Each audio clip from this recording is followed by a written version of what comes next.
আসসালামু আলাইকুম ওয়া রাহমাতুল্লাহি ওয়া বারাকাতুহু। আমাদের আল্লাহ করিম জামে মসজিদের 3 দিনব্যাপী মাহফিলের আউযু বিল্লাহি মিনাশ শাইতানির রাজীম। বিসমিল্লাহির রাহমানির রাহিম।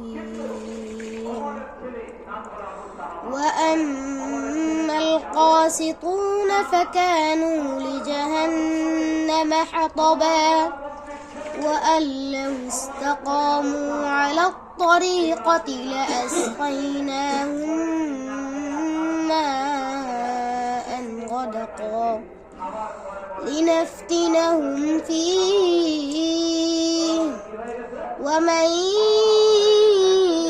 يعرض عن ذكر ربه يسلكه عذابا صعدا وأن المساجد لله فلا تدعوا مع الله أحدا وأنه لما قام عبد الله يدعوه كادوا يكونون عليه لبدا قل إنما أملك لكم ضرا ولا رشدا قل إني لن يجيرني من الله أحد ولن أجد من دونه ملتحدا صدق الله العظيم।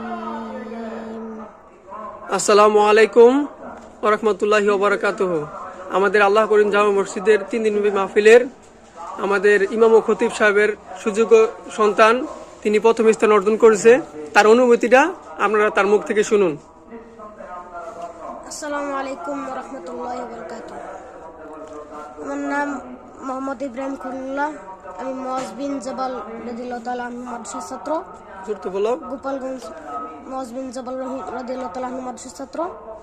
এখানে আমি গাজীপুর, নাগপুর আল্লাহুল কারীম জামে মসজিদের উদ্যোগে তাফসীরুল কোরআন মাহফিলে কিরাত প্রতিযোগিতায় অংশগ্রহণ করে আপনাদের সকলের দোয়ার বরকতে প্রথম স্থান অধিকার করেছি। আপনারা সকলে আমার জন্য দোয়া করবেন। আলহামদুলিল্লাহ। এই যে তার প্রতিযোগিতারই ফার্স্ট হয়েছে ইব্রাহিম খলিলুল্লাহ, সার্টিফিকেট, তার সার্টিফিকেট। আর এর হচ্ছে তার যে প্রথম, তার কিছু সম্মানী করা হয়েছে 5,000 টাকা। সকলে তার জন্য দোয়া করবেন, সে যেন হক্কানি দ্বীনি আলেম হতে পারে, বড় মানুষের সেবা করতে পারে।